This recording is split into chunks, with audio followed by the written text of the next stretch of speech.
Hello. ਸਤਿ ਸ਼੍ਰੀ ਅਕਾਲ ਮੇਰੇ ਸਾਰੇ ਦੋਸਤੋ। ਅੱਜ ਆਪਾਂ ਕਰਨ ਜਾ ਰਹੇ ਹਾਂ ਹਿਸਟਰੀ ਦਾ 11ਵਾਂ ਸੈੱਟ।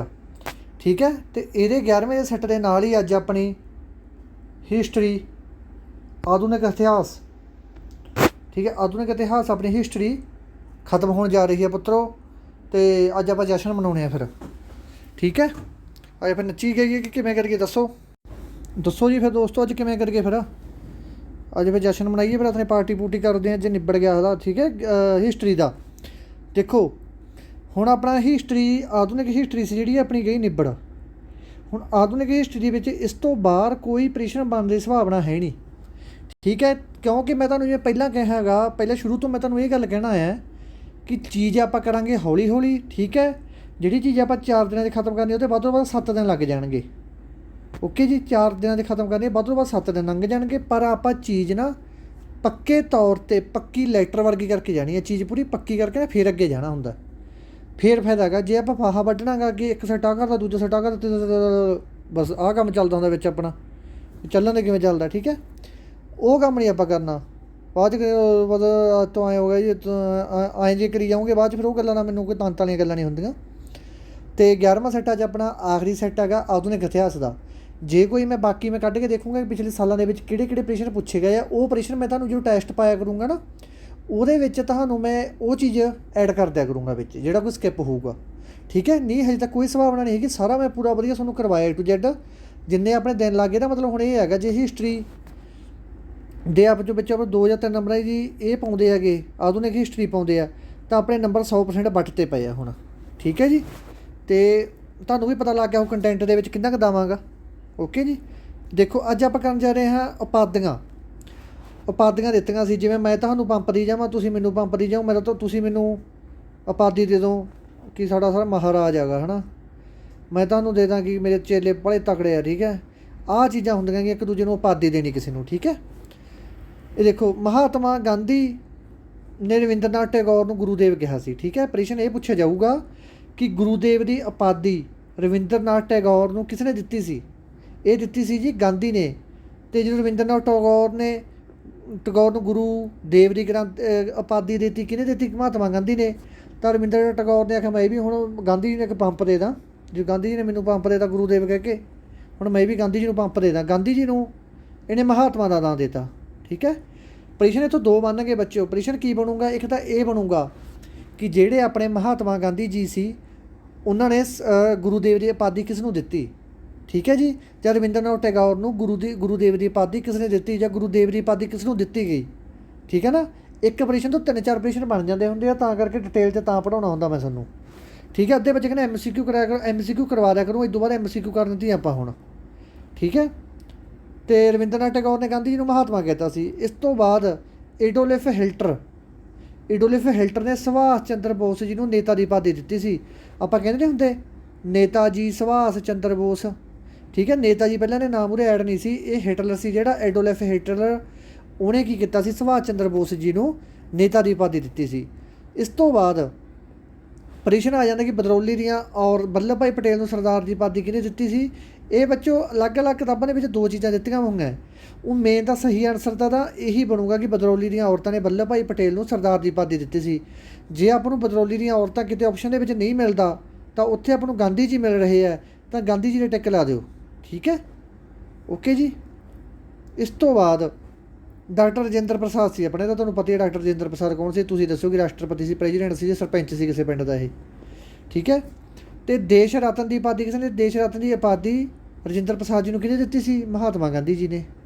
ਠੀਕ ਹੈ, ਮੁਹੰਮਦ ਅਲੀ ਜਿਨਾਹ। ਠੀਕ ਹੈ, ਮੁਹੰਮਦ ਅਲੀ ਜਿਨਾਹ ਜਿਹਨੇ ਮਤਲਬ ਕਿਹਾ ਸੀ ਕਿ ਪਾਕਿਸਤਾਨ ਅਲੱਗ ਹੋਣਾ ਚਾਹੀਦਾ ਅਤੇ ਭਾਰਤ ਅਲੱਗ ਹੋਣਾ ਚਾਹੀਦਾ, ਉਹ ਬੰਦੇ ਨੂੰ ਉਪਾਧੀ ਗਾਂਧੀ ਨੇ ਦਿੱਤੀ ਸੀ। ਕਾਹਦੀ ਆਜ਼ਾਦੀ ਦਿੱਤੀ ਸੀ ਉਹਨਾਂ ਨੇ ਜੀ? ਕਾਇਦੇ ਆਜ਼ਮ ਦੀ ਉਪਾਧੀ ਮਹਾਤਮਾ ਗਾਂਧੀ ਜੀ ਨੇ ਦਿੱਤੀ ਸੀ। ਕਿਹਨੂੰ ਦਿੱਤੀ ਸੀ? ਆਪਣੇ ਨੂੰ ਅਲੀ ਜਿਨਾਹ ਨੂੰ। ਠੀਕ ਹੈ ਜੀ,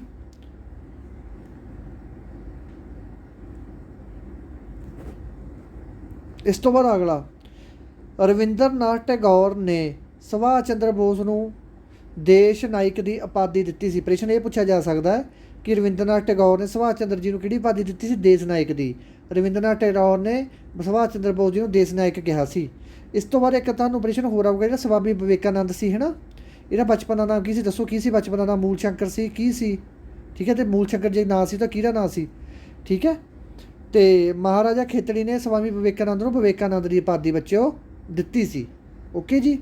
ਸੁਭਾਸ਼ ਚੰਦਰ ਬੋਸ ਨੇ ਗਾਂਧੀ ਜੀ ਨੂੰ ਰਾਸ਼ਟਰਪਿਤਾ ਕਿਹਾ ਸੀ। ਜਾਂ ਦੇਖੋ, ਗਾਂਧੀ ਜੀ ਨੂੰ ਰਾਸ਼ਟਰਪਿਤਾ ਕਿਹਨੇ ਕਿਹਾ ਸੀ? ਸੁਭਾਸ਼ ਚੰਦਰ ਬੋਸ ਜੀ ਨੇ ਕਿਹਾ ਸੀ। ਅਤੇ ਰਾਜਾ ਰਾਮ ਮੋਹਨ ਰਾਏ ਕੌਣ ਸੀ? ਜਿਹਨੇ 1829 ਦੇ ਵਿੱਚ ਵਿਲੀਅਮ ਬੈਂਟਿਕ ਦੇ ਨਾਲ ਰਲ ਕੇ ਸਤੀ ਪ੍ਰਥਾ ਖਤਮ ਕੀਤੀ ਸੀ। ਉਹ ਬੰਦਾ ਕੌਣ ਸੀ? ਉਹ ਸੀ ਆਪਣਾ ਰਾਜਾ ਮੋਹਨ ਰਾਏ। ਅਤੇ ਇਹਨੂੰ ਰਾਜਾ ਦੀ ਉਪਾਧੀ ਕਿਹਨੇ ਦਿੱਤੀ ਸੀ? ਰਾਜਾ ਦੀ ਉਪਾਧੀ ਦਿੱਤੀ ਸੀ ਜਿਹਨਾਂ ਨੂੰ ਅਕਬਰ ਦੂਜੇ ਨੇ। ਠੀਕ ਹੈ ਜੀ। ਆਹ ਹੁਣ ਚੰਗੀ ਤਰ੍ਹਾਂ ਯਾਦ ਕਰ ਲਿਓ, ਦੁਬਾਰੇ ਫੇਰ ਦੱਸ ਦਿੰਦੇ ਹਾਂ। ਮਹਾਤਮਾ ਗਾਂਧੀ ਨੇ ਰਵਿੰਦਰਨਾਥ ਟੈਗੋਰ ਨੂੰ ਗੁਰੂਦੇਵ ਦੀ ਉਪਾਧੀ ਦਿੱਤੀ ਸੀ। ਠੀਕ ਹੈ, ਅਤੇ ਰਵਿੰਦਰਨਾਥ ਟੈਗੋਰ ਨੇ ਮਤਲਬ ਮਹਾਤਮਾ ਦੀ ਉਪਾਧੀ ਦਿੱਤੀ ਸੀ। ਓਕੇ ਜੀ। ਗੁਰੂਦੇਵ ਨੂੰ ਇੰਗਲਿਸ਼ ਦੇ ਵਿੱਚ ਸਰ ਵੀ ਲਿਖਿਆ ਆ ਸਕਦਾ। ਠੀਕ ਹੈ, ਸਰ ਵੀ ਲਿਖਿਆ ਆ ਸਕਦਾ। ਇਹ ਵੀ ਪੁੱਛ ਸਕਦੇ ਆ ਕਿ ਮਹਾਤਮਾ ਗਾਂਧੀ ਜੀ ਨੇ ਰਵਿੰਦਰਨਾਥ ਟੈਗੋਰ ਨੂੰ ਸਰ ਦੀ ਉਪਾਧੀ ਕਿਹਨੇ ਦਿੱਤੀ ਸੀ? ਦੇਖੋ, ਜਿਵੇਂ ਆਪਾਂ ਕਿਸੇ ਨੂੰ ਸਰ ਕਹਿੰਦੇ ਆ ਤਾਂ ਉਹਨੂੰ ਗੁਰੂਦੇਵ ਵੀ ਕਹਿ ਸਕਦੇ। ਜਿਵੇਂ ਸ਼ਕਤੀਮਾਨ ਨਹੀਂ ਦੇਖਦੇ ਹੁੰਦੇ ਸੀ, ਸ਼ਕਤੀਮਾਨ ਜਦੋਂ ਜਾਂਦਾ ਹੁੰਦਾ ਸੀ ਬੁੜੇ ਜੇ ਕੋਲੇ ਸ਼ਕਤੀ ਲੈਣ ਵਾਸਤੇ, ਅਤੇ ਉਹਨੂੰ ਕਹਿੰਦਾ ਹੁੰਦਾ ਸੀ, ਕਹਿੰਦਾ ਗੁਰੂਦੇਵ ਮੈਨੂੰ ਸ਼ਕਤੀ ਦਿਓ ਕਿ ਜੈ ਕੋਲੇ ਉਹ ਕਿਲਬਸ਼ ਕੋਲੇ ਉਹ ਮਣੀ ਜੀ ਹੈਗੀ ਗੋਲ ਜੀ, ਉਹਨਾਂ ਮੇਰੀ ਸਾਰੀ ਤਾਕਤ ਖਿੱਚ ਲੈਂਦੀ ਹੈ। ਅਤੇ ਫਿਰ ਉਹ ਜਿਹੜਾ ਬਾਬਾ ਹੁੰਦਾ ਸੀ ਉਹਨੂੰ ਸ਼ਕਤੀ ਦਿੰਦਾ ਹੁੰਦਾ ਸੀ ਗੁਰੂਦੇਵ। ਉਦੋਂ ਸੁਣਦੇ ਤਾਂ ਹੁੰਦੇ ਸੀ ਆਪਾਂ, ਕਹਿੰਦਾ ਗੁਰੂਦੇਵ ਕਿੰਨਾ ਚੱਲਦਾ ਹੁੰਦਾ ਸੀ ਉਹ ਟਾਈਮਾਂ ਦੇ ਵਿੱਚ, ਹੈ ਨਾ। ਅਤੇ ਇਹ ਸਰ ਅਤੇ ਗੁਰੂਦੇਵ ਲਿਖਿਆ ਆ ਜਾਂਦਾ ਪੇਪਰ 'ਚ। ਇੱਕ ਵਾਰੀ ਇਹ ਲਿਖਿਆ ਹੈਗਾ ਕਿ ਰਵਿੰਦਰਨਾਥ ਟੈਗੋਰ ਨੂੰ ਸਰ ਦੀ ਉਪਾਧੀ ਕਿਹਨੇ ਦਿੱਤੀ ਸੀ? ਉਹ ਦਿੱਤੀ ਸੀ ਜੀ ਆਪਣੇ ਮਹਾਤਮਾ ਗਾਂਧੀ ਜੀ ਨੇ। ਇੱਕ ਮੈਂ ਤੁਹਾਨੂੰ ਗੱਲ ਕਹੀ ਸੀ, ਬਾਹਲਾ ਟਾਈਮ ਹੋ ਗਿਆ ਜਦੋਂ ਆਪਾਂ ਸਬਜੈਕਟ ਇਹ ਕਰਨ ਲੱਗੇ ਸੀ, ਕਿ ਕਿਹੜਾ ਅਵਾਰਡ ਆ ਉਹ ਜਦੋਂ ਕਿਸੇ ਬੰਦੇ ਨੂੰ ਮਿਲ ਜਾਂਦਾ ਗਾ ਉਹਦੇ ਨਾਮ ਮੂਹਰੇ ਸਰ ਲੱਗਣ ਲੱਗ ਜਾਂਦਾ। ਠੀਕ ਹੈ, ਇਹ ਵੀ ਤੁਸੀਂ ਮੈਨੂੰ ਦੱਸਣਾ ਕਿਹੜਾ ਅਵਾਰਡ ਆ। ਜੇ ਦੱਸਤਾ ਉਹ ਬੰਦਾ ਪੇਪਰ 'ਚੋਂ ਪਾਸ ਹੈ, ਲਿਖ ਕੇ ਦੇਣ ਨੂੰ ਤਿਆਰ। ਜਿਹੜੇ ਬੰਦੇ ਨੇ ਇਹ ਚੀਜ਼ ਦੱਸਤੀ ਨਾ ਉਹ ਪੇਪਰ 'ਚੋਂ ਪਾਸ ਆ ਬੰਦਾ। ਦੇਖ ਕੇ ਨਾ ਦੱਸੋ, ਪਰ ਦੱਸਿਓ ਮੂੰਹ ਜ਼ਬਾਨੀ। ਰਵਿੰਦਰਨਾਥ ਟੈਗੋਰ ਨੇ ਮਹਾਤਮਾ ਦੀ ਉਪਾਧੀ ਦਿੱਤੀ ਗਾਂਧੀ ਜੀ ਨੂੰ। ਗਾਂਧੀ ਜੀ ਨੂੰ ਗੁਰੂਦੇਵ ਜਾਂ ਸਰ ਕਹਿਤਾ ਸੀ। ਹਿਟਲਰ ਨੇ ਸੁਭਾਸ਼ ਚੰਦਰ ਬੋਸ ਨੂੰ ਨੇਤਾ ਕਿਹਾ ਸੀ। ਬਦਰੌਲੀ ਨੇ ਉਹਨਾਂ ਨੇ ਸਰਦਾਰ ਦੀ ਉਪਾਧੀ ਦਿੱਤੀ ਸੀ। ਮਹਾਤਮਾ ਗਾਂਧੀ ਨੇ ਡਾਕਟਰ ਰਜਿੰਦਰ ਪ੍ਰਸਾਦ ਨੂੰ ਦੇਸ਼ ਰਤਨ ਕਿਹਾ ਸੀ। ਮਹਾਤਮਾ ਗਾਂਧੀ ਨੇ ਕਾਇਦੇ ਆਜ਼ਮ ਕਿਹਾ ਸੀ। ਮੁਹੰਮਦ ਅਲੀ ਜਿਨ੍ਹਾਂ ਨੂੰ ਰਵਿੰਦਰਨਾਥ ਟੈਗੋਰ ਨੇ ਸੁਭਾਸ਼ ਚੰਦਰ ਬੋਸ ਨੂੰ ਦੇਸ਼ ਨਾਇਕ ਕਿਹਾ ਸੀ। ਖੇਤੜੀ ਨੇ ਵਿਵੇਕਾਨੰਦ ਨੂੰ ਵਿਵੇਕਾਨੰਦ ਦੀ ਉਪਾਧੀ ਦਿੱਤੀ ਸੀ। ਸੁਭਾਸ਼ ਚੰਦਰ ਬੋਸ ਨੇ ਗਾਂਧੀ ਜੀ ਨੂੰ ਰਾਸ਼ਟਰਪਿਤਾ ਕਿਹਾ ਸੀ। ਆਹ ਪ੍ਰਸ਼ਨ ਜ਼ਿਆਦਾ ਮਹੱਤਵਪੂਰਨ ਸਭ ਤੋਂ। ਅਤੇ ਅਕਬਰ ਦੂਜੇ ਨੇ ਰਾਜਾ ਰਾਮ ਮੋਹਨ ਰਾਏ ਨੂੰ ਰਾਜਾ ਦੀ ਉਪਾਧੀ ਦਿੱਤੀ ਸੀ। ਠੀਕ ਹੈ ਜੀ। ਇਸ ਤੋਂ ਬਾਅਦ ਆ ਗਿਆ ਆਪਣਾ INC ਦੀ ਗੱਲ ਕਰਨ ਜਾ ਰਹੇ ਹਾਂ ਆਪਾਂ। INC ਕੀ ਸੀ? Indian National Congress. ਠੀਕ ਹੈ ਜੀ। ਦੇ ਸੈਸ਼ਨ ਤੱਤ ਬਾਰੇ ਪੜ੍ਹਦੇ ਹਾਂ ਆਪਾਂ। ਦੇਖੋ, ਪਹਿਲਾ ਅਧਿਵੇਸ਼ਨ ਕਦੋਂ ਹੋਇਆ ਸੀ? 1885 ਈਸਵੀ ਦੇ ਵਿੱਚ ਇਹ ਬਣੀ ਸੀ। ਕੌਣ ਸੀ ਉਦੋਂ ਡਫਰਿਨ ਸੀ। ਠੀਕ ਹੈ ਜੀ। ਕੌਣ ਸੀ ਫਾਊਂਡਰ ਇਹਦਾ? A.O. ਹਿਊਮ। ਦੇਖੋ, ਪਹਿਲਾ ਜਿਹੜਾ ਇਹਦਾ ਸੈਸ਼ਨ ਹੋਇਆ ਸੀ ਬੱਚਿਓ, ਜਿਹੜਾ ਪਹਿਲਾ ਸੈਸ਼ਨ ਹੋਇਆ ਸੀ INC ਦਾ, ਉਹ ਹੋਇਆ ਸੀ ਜੀ ਬੰਬਈ ਦੇ ਵਿੱਚ। ਬੰਬਈ ਨੂੰ ਮੁੰਬਈ ਕਹਿ ਦਿੰਦੇ ਆ ਪੁੱਤਰੋ, ਜਿੱਥੇ ਹੁਣ ਫਿਲਮਾਂ ਬਣਦੀਆਂ। ਠੀਕ ਹੈ, ਆਪਾਂ ਵੀ ਚੱਲੀਏ ਫਿਲਮ ਬਣਾਉਣ ਕੋਈ। ਠੀਕ ਹੈ, ਅਤੇ ਬੰਬਈ ਦੇ ਵਿੱਚ ਹੀ ਸੀ। ਦੇਖੋ, ਪ੍ਰਸ਼ਨ ਇਹ ਆ ਸਕਦਾ ਕਿ ਇਹਦਾ ਪਹਿਲਾ ਪ੍ਰਧਾਨ ਕੌਣ ਸੀ? ਪਹਿਲਾ ਪ੍ਰਧਾਨ ਇਹਦਾ ਬੈਨਰਜੀ ਸੀ ਆਪਣਾ। ਠੀਕ ਹੈ, ਬੈਨਰਜੀ ਸੀ ਪਹਿਲਾ ਪ੍ਰਧਾਨ। ਕਦੋਂ ਹੋਇਆ ਸੀ ਪਹਿਲਾ ਸੈਸ਼ਨ? 1885 ਦੇ ਵਿੱਚ। ਪ੍ਰਸ਼ਨ ਦੂਸਰਾ ਪੁੱਛ ਸਕਦਾ ਕਿ ਦਾਦਾ ਭਾਈ ਨਰੋਜੀ ਸੀ ਜਿਹੜੇ ਆਪਣੇ। ਇੱਕ ਬੱਚਿਓ ਮੈਨੂੰ ਇਹ ਦੱਸ ਦਿਓ ਕਿ ਦਾਦਾ ਭਾਈ ਨਰੋਜੀ ਨੂੰ ਹੋਰ ਕਿਹੜੇ ਨਾਮ ਨਾਲ ਜਾਣਿਆ ਜਾਂਦਾ ਹੈ? ਦਾ ਗ੍ਰੈਂਡ ਓਲਡ ਮੈਨ। ਇਹ ਪ੍ਰਸ਼ਨ ਡਾਇਰੈਕਟ ਆ ਸਕਦਾ ਕਿ ਦਾ ਗ੍ਰੈਂਡ ਓਲਡ ਮੈਨ ਦੇ ਨਾਮ ਨਾਲ ਕਿਸ ਨੂੰ ਜਾਣਿਆ ਜਾਂਦਾ? ਉਹ ਜਾਣਿਆ ਜਾਂਦਾ ਦਾਦਾ ਭਾਈ ਨਰੋਜੀ ਨੂੰ। ਦੇਖੋ, ਜਿਹੜਾ ਦਾਦਾ ਹੁੰਦਾ, ਦਾਦੇ ਹੁਣ ਆਪਣੇ ਵੱਡੇ ਹੁੰਦੇ ਆ, ਗ੍ਰੈਂਡ ਹੀ ਹੁੰਦੇ ਆ ਦਾਦੇ, ਤਾਂ ਐਂ ਕਰਕੇ ਯਾਦ ਰੱਖ ਲਿਓ। ਦੇਖੋ, ਪਹਿਲਾ ਸੈਸ਼ਨ ਤਾਂ ਹੋਇਆ ਸੀ ਬੰਬਈ ਦੇ ਵਿੱਚ। ਦੂਜਾ ਸੈਸ਼ਨ ਹੋਇਆ ਸੀ ਕਲਕੱਤਾ ਦੇ ਵਿੱਚ। ਪ੍ਰਸ਼ਨ ਪਹਿਲੇ 4 ਜ਼ਿਆਦਾ ਮਹੱਤਵਪੂਰਨ ਨੇ। ਪਹਿਲੇ ਦੇ ਵਿੱਚ ਕੌਣ ਸੀ? ਬੈਨਰਜੀ ਸੀ। ਦੂਜੇ ਦੇ ਵਿੱਚ ਦਾਦਾ ਭਾਈ ਨਰੋਜੀ ਸੀ। ਠੀਕ ਹੈ, ਦਾਦਾ ਭਾਈ ਨਰੋਜੀ ਨੂੰ ਕੀ ਕਿਹਾ ਜਾਂਦਾ ਹੈ? ਗ੍ਰੈਂਡ ਓਲਡ ਮੈਨ। ਠੀਕ ਹੈ, ਤੀਸਰਾ ਅਧਿਵੇਸ਼ਨ ਹੋਇਆ ਸੀ ਇਹਨਾਂ ਦਾ ਮਦਰਾਸ ਦੇ ਵਿੱਚ। ਇਹ ਆ ਸਕਦਾ ਗਾ ਜਿਹੜਾ ਬਦਰੂਦੀਨ ਤੈਪੈਜੀ ਸੀ। ਠੀਕ ਹੈ, ਇਹ ਪਹਿਲਾ ਮੁਸਲਮਾਨ ਪ੍ਰਧਾਨ ਸੀ ਜਿਹੜਾ IN ਦੇ ਸੈਸ਼ਨ ਦਾ। ਪਹਿਲਾ ਮੁਸਲਮਾਨ ਪ੍ਰਧਾਨ ਕੌਣ ਸੀ? ਬਦਰੂਦੀਨ ਤੈਪੈਜੀ। ਇਹ ਸੈਸ਼ਨ ਹੋਇਆ ਸੀ ਮਦਰਾਸ ਦੇ ਵਿੱਚ 1887 ਦੇ ਵਿੱਚ। ਪ੍ਰਸ਼ਨ ਬਸ ਮੇਨ ਇਹ ਤੋਂ ਇਹੀ ਬਣੂਗਾ ਕਿ ਪਹਿਲਾ ਪ੍ਰਧਾਨ ਕੌਣ ਸੀ INC ਦੇ ਜਿਹੜਾ ਮੁਸਲਮਾਨ ਸੀ। ਇਸ ਤੋਂ ਬਾਅਦ ਆ ਗਿਆ ਚੌਥਾ ਅਧਿਵੇਸ਼ਨ ਹੋਇਆ ਸੀ ਜਿਹੜਾ, ਉਹਦੇ ਵਿੱਚ ਜਿਹੜਾ ਬਣਿਆ ਸੀ ਪ੍ਰਧਾਨ ਉਹ ਅੰਗਰੇਜ਼ ਸੀ ਪਹਿਲਾ, ਜਾਰਜ ਜੂਲ। ਦੇਖੋ, ਇਹ 'ਤੇ ਪ੍ਰਸ਼ਨ ਆ ਸਕਦਾ ਕਿ ਪਹਿਲਾ ਅੰਗਰੇਜ਼ ਪ੍ਰਧਾਨ ਕੌਣ ਸੀ INC ਦਾ? ਪਹਿਲਾ ਮੁਸਲਮਾਨ ਪ੍ਰਧਾਨ ਕੌਣ ਸੀ? ਜਿਹੜਾ ਆਪਣਾ ਦਾਦਾ ਭਾਈ ਨਰੋਜੀ ਸੀ ਉਹ ਕਿਹੜੇ ਸੈਸ਼ਨ ਦੇ ਵਿੱਚ INC ਦਾ ਪ੍ਰਧਾਨ ਰਿਹਾ? ਤੇ INC ਦਾ ਪਹਿਲਾ ਪ੍ਰਧਾਨ ਕੌਣ ਸੀ? ਉਹ ਹੈਗਾ ਸੀ ਬੈਨਰਜੀ। ਬੱਚਿਓ ਜਿਹੜਾ AO ਹਿਊਮ ਸੀ ਨਾ, ਉਹ ਫਾਊਂਡਰ ਸੀ। ਫਾਊਂਡਰ ਦਾ ਮਤਲਬ ਕਿਸੇ ਚੀਜ਼ ਦਾ ਦਾਤਾ। ਜਿਵੇਂ ਆਪਣਾ ਚੈਨਲ ਹੈਗਾ ਫ੍ਰੀ ਪੰਜਾਬ ਐਗਜ਼ਾਮ ਸਟੱਡੀ, ਠੀਕ ਹੈ, ਇਹਦਾ ਫਾਊਂਡਰ ਕੌਣ ਆ? ਇਹਦਾ ਫਾਊਂਡਰ ਮੈਂ ਹੈਗਾ, ਠੀਕ ਹੈ, ਗਗਨਦੀਪ ਸਿੰਘ ਭੁੱਲਰ, ਠੀਕ ਹੈ, ਇਹਦਾ ਫਾਊਂਡਰ ਮੈਂ ਹੈ। ਅਤੇ ਉਹ ਗਾਹਾਂ ਮਤਲਬ ਜੇ ਮੈਂ ਸਬਜੈਕਟ 'ਤੇ ਅਲੱਗ-ਅਲੱਗ ਟੀਚਰ ਰੱਖਾਂ, ਮਤਲਬ ਮੈਥ ਕੋਈ ਹੋਰ ਪੜ੍ਹਾਵੇ, ਇੰਗਲਿਸ਼ ਕੋਈ ਹੋਰ ਪੜ੍ਹਾਵੇ, ਉਹ ਕੀ ਹੋਣਗੇ? ਉਹਦੇ ਪ੍ਰਧਾਨ ਹੋਣਗੇ ਸਬਜੈਕਟ ਦੇ। ਤਾਂ ਕਰਕੇ ਫਾਊਂਡਰ ਉਹ ਹੁੰਦਾ ਜਿਹੜਾ ਕਿਸੇ ਚੀਜ਼ ਦਾ ਐਸਟੈਬਲਿਸ਼ ਕਰਦਾ, ਕਿਸੇ ਚੀਜ਼ ਦੀ ਨੀਂਹ ਰੱਖਦਾ ਹੈਗਾ, ਉਹਨੂੰ ਫਾਊਂਡਰ ਕਹਿ ਦਿੰਦੇ। ਜਿਹੜਾ ਉਹਦੇ ਵਿੱਚ ਕੰਮ ਕਰਦਾ ਉਹਨੂੰ ਆਪਾਂ ਪ੍ਰਧਾਨ ਕਹਿ ਦਿੰਦੇ ਹਾਂ, ਠੀਕ ਹੈ ਜੀ। ਦੇਖੋ ਇਸ ਤੋਂ ਬਾਅਦ ਜਿਹੜਾ ਸੈਸ਼ਨ ਹੋਇਆ ਸੀ ਉਹ ਹੋਇਆ ਸੀ ਬੱਚਿਓ 18 ਪ੍ਰਸ਼ਨ ਆ ਸਕਦਾ ਗਾ। ਆਹ ਸਭ ਤੋਂ ਮਹੱਤਵਪੂਰਨ ਪ੍ਰਸ਼ਨ ਇਹ ਤੁਹਾਨੂੰ ਕਰਵਾਇਆ ਵਾ ਕਿ 1896 ਈਸਵੀ ਦੇ ਵਿੱਚ ਇੱਥੋਂ ਪ੍ਰਸ਼ਨ ਕੀ ਬਣੂਗਾ। ਦੇਖੋ ਇੱਕ ਤਾਂ ਪ੍ਰਸ਼ਨ ਜੇ ਬਣੂਗਾ ਕਿ ਕਿਹੜੇ ਸੈਸ਼ਨ ਦੇ ਵਿੱਚ, ਕਿਹੜੇ ਅਧਿਵੇਸ਼ਨ ਦੇ ਵਿੱਚ ਬੰਦੇ ਮਾਤਰਮ ਗੀਤ ਗਾਇਆ ਗਿਆ? ਇਹ ਗਾਇਆ ਗਿਆ ਸੀ 12ਵੇਂ ਅਧਿਵੇਸ਼ਨ ਦੇ ਵਿੱਚ। ਦੂਸਰਾ ਪ੍ਰਸ਼ਨ ਕੀ ਬਣੂਗਾ? ਕਿਹੜੇ ਸੰਨ 'ਚ ਗਾਇਆ ਗਿਆ ਸੀ? 1896 ਦੇ ਵਿੱਚ ਗਾਇਆ ਗਿਆ ਸੀ। ਕਿਹਨੇ ਗਾਇਆ ਸੀ? ਬਿਕਰਮ ਚੰਦਰ ਚੈਟਰਜੀ ਨੇ ਗਾਇਆ ਸੀ। ਉਸ ਸਮੇਂ ਪ੍ਰਧਾਨ ਕੌਣ ਸੀ INC ਦਾ? ਸਿਆਨੀ ਰਹੀ ਮੌਤਲ ਸਿਆਨੀ ਸੀ ਉਸ ਸਮੇਂ। ਦੇਖੋ ਇੱਕ ਪ੍ਰਸ਼ਨ, 2 3 4 5 ਲੈ, ਐਡੀ ਕਿ ਲਾਈਨ ਦੇ ਵਿੱਚੋਂ 5 ਪ੍ਰਸ਼ਨ ਬਣ ਗਏ।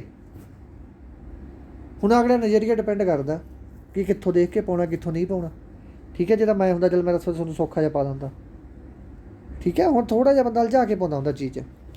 ਇਸ ਤੋਂ ਬਾਅਦ ਪ੍ਰਸ਼ਨ ਆਊਗਾ ਕਿ ਜਦੋਂ ਬੰਗਾਲ ਦੀ ਵੰਡ ਹੋਈ ਸੀ ਉਦੋਂ INC ਦਾ ਪ੍ਰਧਾਨ ਕੌਣ ਸੀ? ਹੁਣ ਅੱਧੇ ਮਹਾਂਪੁਰਸ਼ ਕਹਿਣਗੇ ਜੀ ਉਦੋਂ ਤੁਸੀਂ ਕਿਹਾ ਸੀ ਕਰਜਨ ਸੀ। ਉਹ ਬੱਚਿਓ ਜਿਹੜਾ ਕਰਜਨ ਸੀ ਉਹ ਟਾਈਮ ਦੇ ਵਿੱਚ ਉਦੋਂ ਵਾਇਸਰਾਏ ਸੀ ਉਹ, ਠੀਕ ਹੈ। ਉਹ ਗਵਰਨਰ ਸੀ, ਗਵਰਨਰ ਜੋ ਗਵਰਨਰ ਨੂੰ ਵਾਇਸਰਾਏ ਕਹਿ ਦਿੰਦੇ ਸੀ ਉਹ ਟਾਈਮ ਦੇ ਵਿੱਚ। ਇਹ INC ਆਪਣੀ ਇੰਡੀਅਨ ਨੈਸ਼ਨਲ ਕਾਂਗਰਸ ਸੀ। ਇਹਦਾ ਉਸ ਸਮੇਂ ਪਹਿਲੀ ਕਦੇ ਬੰਗਾਲ ਦੀ ਵੰਡ ਕਦੋਂ ਹੋਈ ਸੀ? 1905 ਦੇ ਵਿੱਚ। ਪ੍ਰਧਾਨ ਕੌਣ ਸੀ? ਗੋਪਾਲ ਕ੍ਰਿਸ਼ਨ ਗੋਖਲੇ। ਗੋਪਾਲ ਕ੍ਰਿਸ਼ਨ ਗੋਖਲੇ ਕੌਣ ਸੀ? ਮਹਾਤਮਾ ਗਾਂਧੀ ਜੀ ਦਾ ਪੋਲੀਟੀਕਲ ਗੁਰੂ, ਓਕੇ ਜੀ। ਇਸ ਤੋਂ ਬਾਅਦ ਆ ਗਿਆ ਪ੍ਰਸ਼ਨ, ਇੱਥੋਂ ਸਿੱਧਾ ਡਾਇਰੈਕਟ ਬਣੂਗਾ ਕਿ ਸਵਰਾਜ ਸ਼ਬਦ ਦੀ ਵਰਤੋਂ ਪਹਿਲੀ ਵਾਰ ਕਿਸ ਨੇ ਕੀਤੀ? ਪਹਿਲੀ ਵਾਰ ਕਿੱਥੇ ਕੀਤੀ ਗਈ? ਦੇਖੋ ਇੱਕ ਤਾਂ ਹੈਗਾ ਸੀ ਪੂਰਨ ਸਵਰਾਜ, ਇੱਕ ਇਕੱਲਾ ਸਵਰਾਜ। ਇਹ ਦੋਨੇ ਚੀਜ਼ਾਂ ਦੇ ਵਿੱਚ ਬੜਾ ਸ਼ਬਦ ਹੈ। ਜਿਹੜਾ ਪੂਰਨ ਸਵਰਾਜ ਹੈ ਤਾਂ 1929 ਦੇ ਵਿੱਚ ਕਰਿਆ ਗਿਆ ਸੀ, ਠੀਕ ਹੈ, ਲਾਹੌਰ ਅਧਿਵੇਸ਼ਨ ਦੇ ਵਿੱਚ, ਠੀਕ ਹੈ। ਇਹ ਇੱਥੇ ਜਿਹੜਾ ਪ੍ਰਸ਼ਨ ਬਣਨਾ ਉਹ ਬਣਨਾ ਬੱਚਿਓ ਕਿ 22ਵੇਂ ਅਧਿਵੇਸ਼ਨ ਦੇ, ਆਹ ਤਾਂ ਜਾਣਕਾਰੀ ਦੀ ਲੋੜ ਨਹੀਂ। 1906 ਸਵਰਾਜ ਸ਼ਬਦ ਦੀ ਬਸ ਪਹਿਲੀ ਵਾਰ ਵਰਤੋਂ ਕਿੱਥੇ ਹੋਈ ਸੀ? ਬਸ ਪ੍ਰਸ਼ਨ ਇੱਕ ਤਾਂ ਇਹ ਬਣੂਗਾ, ਇਹ ਹੋਈ ਸੀ ਜੀ 1906 ਦੇ ਵਿੱਚ। ਜੇ ਇਹ ਪੁੱਛ ਸਕਦੇ ਕਿ ਜੋ ਸਵਰਾਜ ਸ਼ਬਦ ਦੀ ਪਹਿਲੀ ਵਾਰ ਵਰਤਿਆ ਗਿਆ ਸੀ ਉਸ ਸਮੇਂ INC ਦਾ ਪ੍ਰਧਾਨ ਕੌਣ ਸੀ? ਉਸ ਸਮੇਂ INC ਦਾ ਪ੍ਰਧਾਨ ਸੀ ਦਾਦਾ ਭਾਈ ਨਰੋਜੀ, ਓਕੇ ਜੀ। ਇਸ ਤੋਂ ਬਾਅਦ ਪ੍ਰਸ਼ਨ ਇਹ ਆ ਸਕਦਾ ਕਿ ਕਿਹੜੇ ਸੈਸ਼ਨ ਦੇ ਦੌਰਾਨ, ਕਿਹੜੇ ਸੈਸ਼ਨ ਦੇ ਦੌਰਾਨ ਕਾਂਗਰਸ ਸੀ ਜਿਹੜੀ ਆਪਣੀ INC ਸੀ ਉਹ ਦੋ ਧੜਿਆਂ ਦੇ ਵਿੱਚ ਵੰਡੀ ਗਈ ਸੀ? ਪ੍ਰਸ਼ਨ ਡਾਇਰੈਕਟ ਇਹ ਸਕਦਾ ਜਦੋਂ ਸੂਰਤ ਦਾ ਅਧਿਵੇਸ਼ਨ ਹੋਇਆ ਸੀ ਉਹਦੇ ਵਿੱਚ ਕਾਂਗਰਸ ਦੋ ਧੜਿਆਂ ਵਿੱਚ ਵੰਡੀ ਗਈ ਸੀ। ਪ੍ਰਸ਼ਨ ਇਹ ਪੁੱਛ ਸਕਦੇ ਕਿ ਉਸ ਸਮੇਂ INC ਦਾ ਪ੍ਰਧਾਨ ਕੌਣ ਸੀ? ਉਸ ਸਮੇਂ ਹੈਗਾ ਸੀ ਰਾਸ ਬਿਹਾਰੀ ਘੋਸ਼। ਦੋ ਧੜੇ ਕਿਹੜੇ ਕਿਹੜੇ ਸੀ? ਗਰਮ ਧੜਾ ਪਲੱਸ ਨਰਮ ਧੜਾ, ਓਕੇ ਜੀ। ਗਰਮ ਧੜਾ ਹੋ ਗਿਆ ਸੀ ਅਤੇ ਇੱਕ ਹੋ ਗਿਆ ਸੀ ਆਪਣਾ ਨਰਮ ਧੜਾ। ਜਿਹੜਾ ਤਾਂ ਗਰਮ ਧੜਾ ਸੀ ਇਹਦਾ ਮੁਖੀ ਦਾ ਹੈਗਾ ਸੀ ਗੰਗਾਧਰ ਤਿਲਕ। ਜਿਹੜਾ ਨਰਮ ਧੜਾ ਸੀ ਪੁੱਤਰੋ ਇਹਦਾ ਹੈਗਾ ਸੀ ਆਪਣਾ ਕ੍ਰਿਸ਼ਨ ਜੀ ਗੋਖਲੇ। ਦੇਖੋ ਇਸ ਤੋਂ ਬਾਅਦ ਮੈਂ ਤੁਹਾਨੂੰ ਦੱਸਿਆ ਸੀ ਕਿ ਜਿਹੜਾ ਆਪਣਾ ਗੀਤ ਇਹ ਗੀਤ ਨਹੀਂ ਹੈਗਾ, ਗਾਣ ਆ ਇਹ, ਠੀਕ ਹੈ। ਗਾਣ ਅਤੇ ਗੀਤ 'ਚ ਫਰਕ ਹੈ। ਇਹ ਗਾਇਆ ਸੀ ਆਪਣੇ ਰਵਿੰਦਰਨਾਥ ਟੈਗੋਰ ਨੇ। ਕਿਹੜੇ ਸੈਸ਼ਨ ਦੇ ਵਿੱਚ ਗਾਇਆ ਸੀ? 27ਵੇਂ ਅਧਿਵੇਸ਼ਨ ਦੇ ਵਿੱਚ 1911 ਦੇ ਵਿੱਚ ਗਾਇਆ ਸੀ। ਦੇਖੋ ਜੇ ਤਗੜੇ ਕੰਮ ਹੋਏ ਸਾਰੇ ਕਲਕੱਤਾ ਦੇ ਵਿੱਚ ਹੀ ਹੋਏ ਆ, ਠੀਕ ਹੈ। ਜਦੋਂ ਤਾਂ ਗੀਤ ਗਾਇਆ ਗਿਆ ਸੀ ਉਹ ਵੀ ਕਲਕੱਤਾ ਦੇ ਵਿੱਚ ਹੀ ਗਾਇਆ ਗਿਆ ਸੀ। ਜਦੋਂ ਗਾਣ ਗਾਇਆ ਗਿਆ ਸੀ ਉਹ ਵੀ ਕਲਕੱਤਾ ਦੇ ਵਿੱਚ। ਜਦੋਂ ਸਵਰਾਜ ਸ਼ਬਦ ਦੀ ਨੀਂਹ ਰੱਖੀ ਗਈ ਸੀ ਉਦੋਂ ਵੀ ਕਲਕੱਤਾ ਦੇ ਵਿੱਚ, ਠੀਕ ਹੈ। ਡਾਇਰੈਕਟ ਹੀ ਯਾਦ ਕਰ ਲਓ। ਪ੍ਰਸ਼ਨ ਇਹ ਆ ਸਕਦਾ ਕਿ ਜਿਹੜਾ ਇਹ ਗੀਤ ਗਾਇਆ ਸੀ ਜਦੋਂ ਆਪਣੇ ਜਨ ਗਣ ਮਨ, ਉਸ ਸਮੇਂ INC ਦਾ ਪ੍ਰਧਾਨ ਕੌਣ ਸੀ ਜਿਹਨੇ ਗੀਤ ਸੁਣਿਆ ਸੀ? ਉਹ ਹੈਗਾ ਸੀ ਜੀ ਆਪਣਾ ਨਰਾਇਣ। ਅਤੇ ਗੀਤ ਸੁਣਨ ਵੇਲੇ ਆਪਣਾ ਕਿਹੜਾ ਸੀ? ਅਤੁਲ ਸਿਆਨੀ, ਠੀਕ ਹੈ। ਇਸ ਤੋਂ ਬਾਅਦ ਆ ਗਿਆ ਜਦੋਂ ਜ਼ਿਲ੍ਹਿਆਂਵਾਲੇ ਬਾਗ ਦੀ ਘਟਨਾ ਹੋਈ ਹੈ। ਕਦੋਂ ਹੋਈ ਸੀ ਜ਼ਿਲ੍ਹਿਆਂਵਾਲੇ ਬਾਗ ਦੀ ਘਟਨਾ? 1919 ਦੇ ਵਿੱਚ। ਕਿਹੜੇ ਸੀ? ਮਾਈਕਲ ਓਡਾਇਰ ਸੀ ਇਹਦੇ ਵਾਸਤੇ ਜ਼ਿੰਮੇਦਾਰ ਅਤੇ ਜਨਰਲ ਡਾਇਰ ਸੀ। ਜ਼ਿਲ੍ਹਿਆਂਵਾਲੇ ਬਾਗ ਦੀ ਘਟਨਾ ਜਦੋਂ ਹੋਈ ਸੀ ਉਸ ਸਮੇਂ INC ਦਾ ਪ੍ਰਧਾਨ ਕੌਣ ਸੀ? ਉਸ ਸਮੇਂ INC ਦਾ ਪ੍ਰਧਾਨ ਹੈਗਾ ਸੀ ਆਪਣਾ ਮੋਤੀ ਲਾਲ ਨਹਿਰੂ, ਜਿਹਨੇ ਬਾਅਦ ਵਿੱਚ 1922 ਵੀ ਆ ਸਕਦਾ, 1923 ਵੀ ਆ ਸਕਦਾ ਦੇ ਵਿੱਚ ਸਵਰਾਜ ਪਾਰਟੀ ਦੀ ਨੀਂਹ ਰੱਖੀ ਸੀ। ਨਾਲ ਕੌਣ ਸੀ ਇਹਨਾਂ ਦੇ? ਚਤਰੰਜਨ ਦਾਸ, ਓਕੇ ਜੀ। ਇਸ ਤੋਂ ਬਾਅਦ ਪ੍ਰਸ਼ਨ ਆ ਗਿਆ INC ਦੀ ਪਹਿਲੀ ਮਹਿਲਾ ਦੱਸੋ। ਜੇ ਤਾਂ ਪਹਿਲੀ ਮਹਿਲਾ ਪੁੱਛ ਲਈ, ਪਹਿਲੀ ਮਹਿਲਾ, ਫਿਰ ਤਾਂ ਆ ਜੂਗੀ ਆਪਣੀ ਐਨੀ ਬੈਸੈਂਟ, ਜਿਹਨੇ ਹੋਮ ਰੂਲ ਲੀਗ ਦੀ ਸਥਾਪਨਾ ਕੀਤੀ ਸੀ ਕਿਹਦੇ ਨਾਲ ਮਿਲ ਕੇ, ਇਹ ਤੁਸੀਂ ਦੱਸਣਾ ਮੈਨੂੰ, ਬਾਲ ਗੰਗਾਧਰ ਨਾਲ ਮਿਲ ਕੇ। ਠੀਕ ਹੈ ਜੀ। ਤੇ ਬਾਲ ਗੰਗਾਧਰ ਨੇ ਕਿਉਂ ਛੱਡਤੀ ਸੀ ਵਿੱਚ, ਕਿਉਂਕਿ ਅਨਰੈਸਟ ਬੁੱਕ ਕਰਤੀ ਸੀ ਇੱਕ ਇਹਨਾਂ ਦੇ ਨਾਂ 'ਤੇ, ਕਿ ਜਿਹੜਾ ਵੀ ਕੁਛ ਹੋ ਰਿਹਾ ਇੰਡੀਆ ਦੇ ਵਿੱਚ ਉਹਦਾ ਜ਼ਿੰਮੇਦਾਰ ਕੌਣ ਹੈ, ਗੰਗਾਧਰ ਤਿਲਕ। ਅਤੇ ਗੰਗਾਧਰ ਤਿਲਕ ਇੰਗਲੈਂਡ ਦੇ ਵਿੱਚ ਉਹ ਬੰਦੇ 'ਤੇ ਕੇਸ ਕਰਨ ਵਗ ਗਿਆ ਸੀ ਜਿਹਨੇ ਇਹਦੇ 'ਤੇ ਬੁੱਕ ਲਿਖੀ ਸੀ ਅਨਰੈਸਟ। ਠੀਕ ਹੈ ਜੀ। ਅਨਰੈਸਟ ਇਹਦੇ ਉੱਤੇ ਲਿਖੀ ਗਈ ਸੀ ਐਨੀ ਬੈਸੈਂਟ ਨੇ। ਠੀਕ ਹੈ। ਕਿਹੜੇ ਸੈਸ਼ਨ ਦੇ ਅਧੀਨ ਬਣੀ ਸੀ, 1917 ਦੇ ਵਿੱਚ। ਅਤੇ ਲਖਨਊ ਪੈਕਟ ਕਦੋਂ ਹੋਇਆ ਸੀ, 1917 'ਚ ਹੋਇਆ ਸੀ ਤਾਂ 1916 'ਚ ਹੋਇਆ ਸੀ, ਤੁਸੀਂ ਦੱਸਣਾ ਮੈਨੂੰ ਹੁਣ। INC ਦੀ ਪਹਿਲੀ ਭਾਰਤੀ ਦੇਖੋ, INC ਦੇ ਵਿੱਚ ਪਹਿਲੀ ਭਾਰਤੀ ਕੌਣ ਸੀ ਆਪਣੀ, ਜਿਹੜੀ INC ਦੀ ਪ੍ਰਧਾਨ ਬਣੀ। ਪਹਿਲੀ ਮਹਿਲਾ ਨਹੀਂ ਪੁੱਛਿਆ, ਪਹਿਲੀ ਭਾਰਤੀ ਮਹਿਲਾ ਪੁੱਛਿਆ ਤਾਂ ਉਹ ਹੈਗੀ ਸੀ ਆਪਣੀ ਜੀ ਸਰੋਜਨੀ ਨਾਇਡੂ। ਜੇ ਪ੍ਰਸ਼ਨ ਪੁੱਛ ਲੈਣ ਆਪਣੀ ਪਹਿਲੀ ਗਵਰਨਰ ਕੌਣ ਸੀ, ਤਾਂ ਉਹ ਵੀ ਸੀ ਆਪਣੀ ਸਰੋਜਨੀ ਨਾਇਡੂ। ਅਤੇ ਗਾਂਧੀ ਜੀ INC ਸੈਸ਼ਨ ਦੇ ਪ੍ਰਧਾਨ ਰਹੇ ਸੀ 1924 ਦੇ ਵਿੱਚ। ਠੀਕ ਹੈ ਜੀ। 1924 ਦੇ ਵਿੱਚ ਰਹੇ ਸੀ। 1925 ਦੇ ਵਿੱਚ ਇੱਕ ਕਾਂਡ ਹੋਰ ਹੋਇਆ ਸੀ ਬੱਚਿਓ, ਦੱਸੋਗੇ ਕਿਹੜਾ ਕਾਂਡ ਹੋਇਆ ਸੀ, ਕੋਕਰੀ ਦਾ ਕਾਂਡ ਹੋਇਆ ਸੀ। ਠੀਕ ਹੈ। ਕੌਣ ਸੀ ਇਹਦਾ ਮੁਖੀ, ਰਾਮ ਪ੍ਰਸਾਦ ਬਿਸਮਿਲ। ਹੁਣ ਤਾਂ ਨਹੀਂ ਭੁੱਲਦੇ ਪੁੱਤਰੋ, ਇੰਨੀ ਡਿਟੇਲ ਦੇ ਵਿੱਚ ਕਰਵਾਤਾ। ਇਦੋਂ ਬਾਅਦ ਤਾਂ ਫਿਰ ਐਂ ਕਰਿਓ, ਤੂੜੀ ਵਾਲੇ 'ਚ ਵੜ ਕੇ ਬਹਿ ਜਾਓ। ਠੀਕ ਹੈ। ਆਹੀ ਹੱਲ ਹੈ ਫਿਰ ਇਦੋਂ ਬਾਅਦ ਤਾਂ, ਤੂੜੀ ਵਾਲੇ 'ਚ ਵੜ ਕੇ ਨਾ ਅੰਦਰ ਮੂਹਰੋਂ ਡਾਲੋ, ਬਾਹਰ ਅੰਦਰ ਬੈਠੇ ਰਹੋ ਬਸ, ਜਿੰਨਾ ਚਿਰ ਪੇਪਰ ਨਹੀਂ ਹੁੰਦਾ। ਠੀਕ ਹੈ। ਆਹੀ ਹੱਲ ਹੈ ਫਿਰ, ਹੋਰ ਤਾਂ ਇਦੋਂ ਬਾਅਦ ਤਾਂ ਕੋਈ ਹੈ ਰਹੀ ਨਹੀਂ ਹੱਲ। ਇਦੋਂ ਬਾਅਦ ਆ ਗਿਆ INC ਦੇ, ਹਾਂ ਇਹ ਪ੍ਰਸ਼ਨ ਆ ਸਕਦਾ ਦੇਖੋ, ਇੱਕ ਆਜ਼ਾਦੀ ਕਦੋਂ ਮਿਲੀ ਸੀ ਆਪਾਂ ਨੂੰ, 1947 ਦੇ ਵਿੱਚ।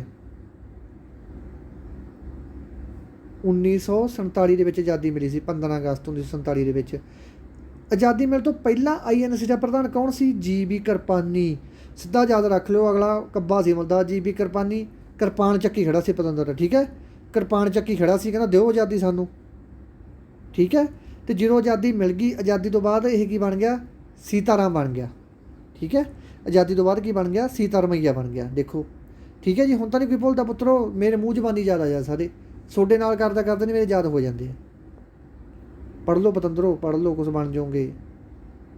ਨਹੀਂ ਸਾਰੀ ਉਮਰ ਤੁਸੀਂ ਇਹਨਾਂ ਕਿ ਤੂੜੀਆਂ 'ਚ ਵੜ ਜਾਓ ਫਿਰ ਚੁੱਪ ਕਰਕੇ। ਆਹ ਥੋੜ੍ਹੀਆਂ ਜਿਹੀਆਂ ਮਹੱਤਵਪੂਰਨ ਲੜਾਈਆਂ ਸੀ, ਮੈਂ ਤੁਹਾਨੂੰ ਤਾਂ ਦੱਸ ਰਿਹਾ। ਵੈਸੇ ਤਾਂ ਆਪਾਂ ਇਹ ਉਹਦੇ 'ਚ ਵੀ ਡਿਸਕਸ ਕਰਾਂਗੇ ਹਿਸਟਰੀ ਦੇ ਵਿੱਚ, ਦੂਸਰੀ ਦੇ ਵਿੱਚ ਪ੍ਰਾਚੀਨ ਹਿਸਟਰੀ ਵਿੱਚ। ਕੱਲ੍ਹ ਤੋਂ ਆਪਣੀ ਪ੍ਰਾਚੀਨ ਹਿਸਟਰੀ ਸ਼ੁਰੂ, ਚਾਜਾ ਚੜ੍ਹਦਾ ਹੋਊਗਾ ਨਾ ਤੁਹਾਨੂੰ ਵੀ, ਨਵੀਂ ਜਿਹੀ ਚੀਜ਼ ਕਰਾਂਗੇ। ਜੀ ਅੱਕਿਆ ਪਿਆ ਸੀ ਗਾਂਧੀ ਵਰਗਿਆਂ ਨੂੰ, ਕਿੱਦੇ ਦੇ ਲੱਗੇ ਆਪਾਂ ਹੈ ਨਾ। ਦੇਖੋ ਤਰੈਨ ਦੀ ਪਹਿਲੀ ਲੜਾਈ ਕਦੋਂ ਹੋਈ ਸੀ, ਤਰੈਨ ਦੇਖੋ ਇਹਦਾ ਸੌਖੀ ਹੈ ਯਾਦ ਕਰਨਾ। ਤਰੈਨ ਦੀ ਪਹਿਲੀ ਲੜਾਈ ਤੇ ਦੂਜੀ ਲੜਾਈ, ਪਹਿਲੀ ਹੋਈ ਸੀ 1191 ਦੇ ਵਿੱਚ, 1192 ਦੇ ਵਿੱਚ। ਪਹਿਲੀ 'ਚ ਕੀ ਹੋਇਆ ਸੀ, ਪ੍ਰਿਥਵੀ ਰਾਜ ਨੇ ਮੁਹੰਮਦ ਗੋਰੀ ਨੂੰ ਹਰਾਤਾ ਸੀ, ਦੂਜੀ 'ਚ ਗੋਰੀ ਨੇ ਮੁਹੰਮਦ ਨੂੰ ਪ੍ਰਿਥਵੀ ਰਾਜ ਨੂੰ ਹਰਾਤਾ ਸੀ। ਸਿੱਧੀ ਗੱਲ ਹੈ, ਯਾਦ ਕਰਨਾ ਸੌਖਾ। ਤਰੈਨ ਦੀ ਲੜਾਈ ਨਾ ਡਾਇਰੈਕਟ ਬੱਚੋਂ ਪੁੱਛੀ ਗਈ ਹੈ। ਪਿਛਲੀ ਵਾਰ ਸਬ ਇੰਸਪੈਕਟਰ ਦਾ ਪੇਪਰ ਹੋਇਆ ਸੀ ਨਾ, ਉਹਦੇ ਤਰੈਨ ਦੀ ਲੜਾਈ ਡਾਇਰੈਕਟ ਪੁੱਛੀ ਗਈ ਸੀ ਕਿ ਤਰੈਨ ਦੀ ਦੂਜੀ ਲੜਾਈ ਕਦੋਂ ਹੋਈ ਸੀ, ਪਹਿਲੀ ਲੜਾਈ ਕਦੋਂ ਹੋਈ ਸੀ। ਠੀਕ ਹੈ। ਇਸ ਤੋਂ ਬਾਅਦ ਪਾਣੀਪਤ ਦੀਆਂ 3 ਲੜਾਈਆਂ ਹੋਈਆਂ ਸੀ, ਇਹ ਵੀ ਤੁਹਾਨੂੰ ਪਤਾ ਗਾ। 1526, 1556, 1761 ਪਹਿਲੀ ਹੋਈ ਸੀ। ਕਿਹਦੇ ਕਿਹਦੇ ਵਿਚਾਲੇ ਹੋਈ ਸੀ, ਬਾਬਰ ਅਤੇ ਇਬਰਾਹਿਮ ਲੋਧੀ ਦੇ ਵਿਚਾਲੇ। ਠੀਕ ਹੈ। ਇਹਦੇ ਨਾਲ ਬਾਬਰ, ਇਹ ਲੜਾਈ ਦੇ ਨਾਲ ਪਤਨ ਹੋ ਗਿਆ ਸੀ ਕਿਹਦਾ, ਲੋਧੀ ਵੰਸ਼ ਦਾ। ਇਸ ਤੋਂ ਬਾਅਦ ਮੁਗਲ ਆ ਗਏ ਸੀ।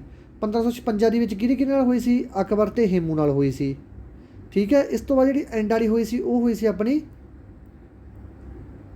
ਅਬਦਾਲੀ ਪਲੱਸ ਸਰਾਜੂਦੋਲੇ ਨਾਲ ਹੋਈ ਸੀ, ਹੈ ਨਾ।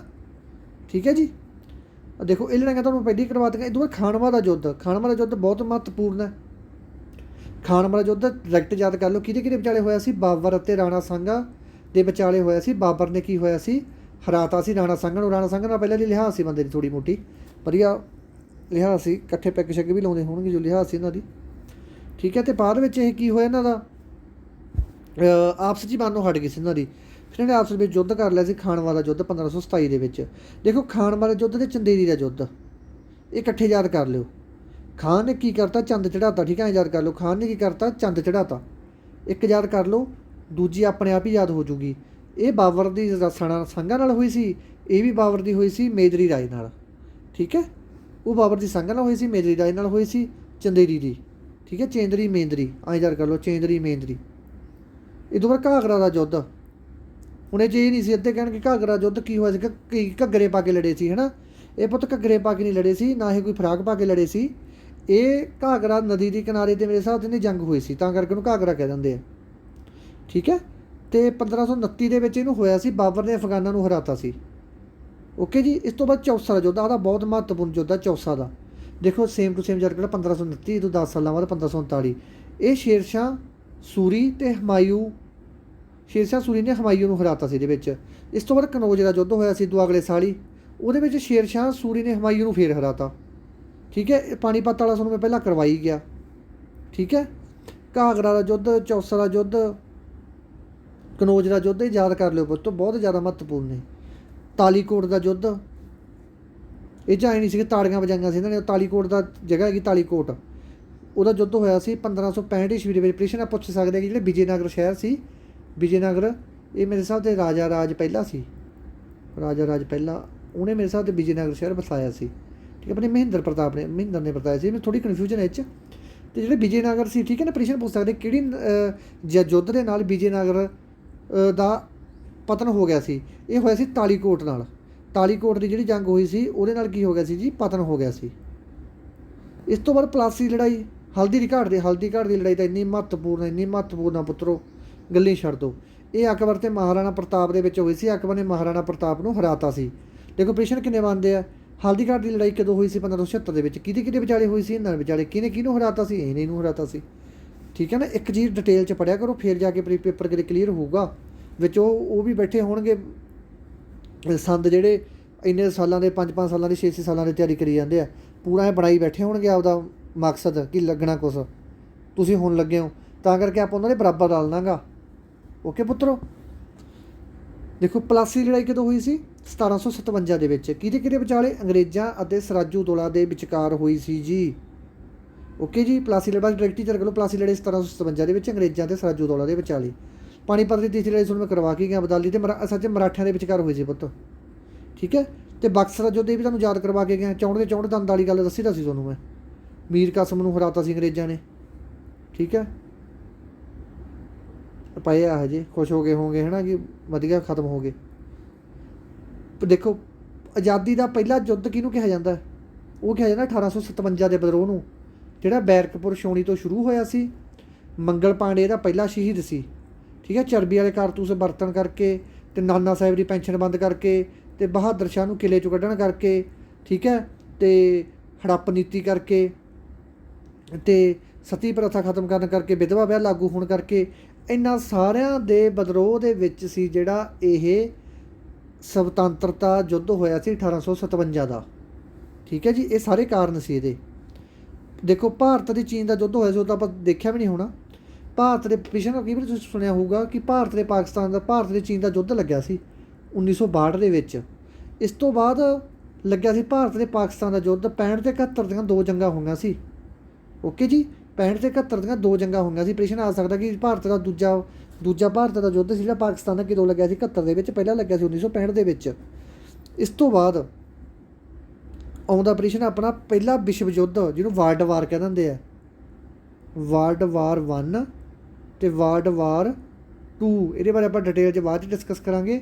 ਪਰ ਡਾਇਰੈਕਟ ਯਾਦ ਕਰ ਲਓ 1914 ਦੇ ਵਿੱਚ ਇਹ ਸ਼ੁਰੂ ਹੋਈ ਸੀ। ਠੀਕ ਹੈ। ਅਤੇ ਜਿਹੜਾ ਦੂਸਰੀ ਵਾਰ ਵਰਲਡ ਵਾਰ ਸੀ, ਦੂਸਰਾ ਵਿਸ਼ਵ ਯੁੱਧ ਸੀ, ਇਹ 1939 ਦੇ ਵਿੱਚ ਹੋਇਆ ਸੀ। ਇਹ 1939 ਤੋਂ 1945 ਤੱਕ ਚੱਲਿਆ। ਇਹ 1918 ਤੱਕ ਚੱਲਿਆ। ਕੋਈ ਵੀ ਚੀਜ਼ ਬੱਚੋ ਸਕਿਪ ਨਹੀਂ ਕਰਨੀ, ਇੰਨੀਆਂ ਮਹੱਤਵਪੂਰਨ, ਇੰਨਾ ਵਧੀਆ ਕੰਟੈਂਟ ਲੈ ਕੇ ਆਣਾ ਮੈਂ। ਠੀਕ ਹੈ। ਅਤੇ ਕੋਈ ਗੁੰਜਾਇਸ਼ ਨਹੀਂ ਰਹਿਣੀ ਚਾਹੀਦੀ, ਥੋੜੀ ਬੇਇੱਜ਼ਤੀ ਨਾ ਕਰਾ ਦਿਓ ਪਤੰਦਰੋਂ ਮੇਰੀ। ਠੀਕ ਹੈ। ਅਤੇ ਪੇਪਰ ਸਾਰਾ ਕਰਕੇ ਆਉਣਾ ਗਾ। ਅਤੇ ਆਹ ਦੇਖੋ, ਆਹ ਤੁਹਾਨੂੰ PDF ਮਿਲ ਜੂਗਾ। ਮੈਂ ਇਹਦਾ ਰੱਖ ਕੇ ਕੋਈ ਚਾਰ ਨਹੀਂ ਪਾਉਣਾ, ਤੁਹਾਨੂੰ ਹੀ ਦੇ ਦੇਣਾ। ਫਿਰ ਮੈਨੂੰ ਪਤਾ, ਕਿਉਂਕਿ ਤੁਸੀਂ PDF ਦਾ ਲਾਲਚ ਕਰ ਜਾਂਦੇ ਹੋ, ਤੁਸੀਂ ਨਾ ਫਿਰ ਵੀਡੀਓ ਨਹੀਂ ਦੇਖਦੇ। ਵੀਡੀਓ ਦੇ ਵਿੱਚ ਜਿਹੜੇ ਨਾਲ ਐਕਸਟਰਾ ਪੁਆਇੰਟ ਦੱਸੇ ਹੁੰਦੇ ਆ ਤੁਹਾਨੂੰ, ਨਾਲ ਤਿਆਰੀ ਕਰਵਾਈ ਹੁੰਦੀ ਆ, ਤੁਸੀਂ ਫਿਰ ਉਹ ਨਹੀਂ ਕਰਦੇ ਹੋ, ਤੁਸੀਂ ਭੱਜਣ ਲੱਗ ਜਾਂਦੇ ਹੋ। ਤਾਂ ਕਰਕੇ ਮੈਂ PDF ਥੋੜ੍ਹਾ ਲੇਟ ਸੈਂਡ ਕਰਦਾ ਹੁੰਦਾ। ਅਤੇ ਤੁਸੀਂ ਪਹਿਲਾਂ ਜੇ ਵੀਡੀਓ ਦੇਖੋ, ਧਿਆਨ ਨਾਲ ਸਮਝਿਓ। ਜੇ ਕਿਸੇ ਚੀਜ਼ ਦੀ ਕੋਈ ਪ੍ਰੋਬਲਮ ਹੈ ਮੈਨੂੰ ਦੱਸਿਓ। ਓਕੇ ਜੀ। ਅਤੇ ਰੀਜ਼ਨਿੰਗ ਦਾ ਲੈਕਚਰ ਬੱਚਿਓ ਆਪਣਾ ਲੱਗੂਗਾ ਅੱਜ। ਠੀਕ ਹੈ। ਰੀਜ਼ਨਿੰਗ ਦਾ ਲੈਕਚਰ ਆਪਣਾ ਲੱਗਣ ਜਾ ਰਿਹਾ ਥੋੜ੍ਹੇ ਕੁ ਟਾਈਮ ਤੱਕ। ਇਹ ਅੱਜ ਆਪਣਾ ਲਾਸਟ ਲੈਕਚਰ ਸੀ ਆਧੁਨਿਕ ਹਿਸਟਰੀ ਦਾ। ਇਸ ਤੋਂ ਬਾਅਦ ਆਪਾਂ ਕਰਾਂਗੇ ਪ੍ਰਾਚੀਨ ਹਿਸਟਰੀ। ਪ੍ਰਾਚੀਨ ਹਿਸਟਰੀ ਦਾ ਆਪਾਂ ਹਫਤੇ ਦੇ ਵਿੱਚ ਨਿਬੇੜ ਦੇਣੀ ਹੈ ਬਸ। ਠੀਕ ਹੈ। ਇਸ ਤੋਂ ਬਾਅਦ ਆਪਾਂ ਪਲੀਟੀ ਸ਼ੁਰੂ ਕਰ ਲਈਏ। ਪਲੀਟੀ ਨਿਬੇੜ ਕੇ ਆਪਾਂ ਇਸ ਤੋਂ ਬਾਅਦ ਦਵਾ ਦਵ ਕਰਕੇ ਕੰਮ ਕਰਦਾ ਪਲੀਟੀ ਵੀ ਹੋ ਜੂ, ਸਾਇੰਸ ਛੇੜ ਲਈਏ। ਫਿਰ ਦੁਬਾਰਾ ਆਪਾਂ ਸਾਇੰਸ ਵੀ ਆਊਗੀ ਪੇਪਰ ਦੇ ਵਿੱਚ ਲਿਖਿਆ ਵਾ ਉਹਨਾਂ ਨੇ ਸਪੈਸ਼ਲ, ਠੀਕ ਹੈ। ਅਤੇ ਕੰਪਿਊਟਰ ਵੀ ਆਪਾਂ ਸ਼ੁਰੂ ਕਰਦੇ 1-2 ਦਿਨਾਂ ਦੇ ਵਿੱਚ। ਰੀਜ਼ਨਿੰਗ ਦਾ ਸਿਲੇਬਸ ਆਪਾਂ ਨਿਬੇੜ ਦਈਏ। ਰੀਜ਼ਨਿੰਗ ਦਾ ਸਿਲੇਬਸ ਨਾ ਆਪਣਾ ਅੱਜ ਮੈਂ ਨਾ ਕੀ ਕਰਿਆ ਰੀਜ਼ਨਿੰਗ ਦੇ ਵਿੱਚ, ਮੈਂ ਕਿ ਅੱਜ ਪੰਜ ਇਕਾਈਆਂ ਇਕੱਠੀਆਂ ਕਰਤੀਆਂ, ਜਿਹੜੀਆਂ ਇੱਕੋ ਜਿਹੀਆਂ ਅਸੀਂ 5 ਇਕਾਈਆਂ ਇਕੱਠੀਆਂ ਕਰਤੀਆਂ। ਅਤੇ ਫਿਰ ਕੱਲ੍ਹ ਨੂੰ ਆਪਾਂ ਡਾਇਰੈਕਸ਼ਨ ਸ਼ੁਰੂ ਕਰਾਂਗੇ। ਓਕੇ ਜੀ, ਅਤੇ ਧੰਨਵਾਦ ਮੇਰੇ ਦੋਸਤੋ, ਜਿਉਂਦੇ ਵੱਸਦੇ ਰਹੋ।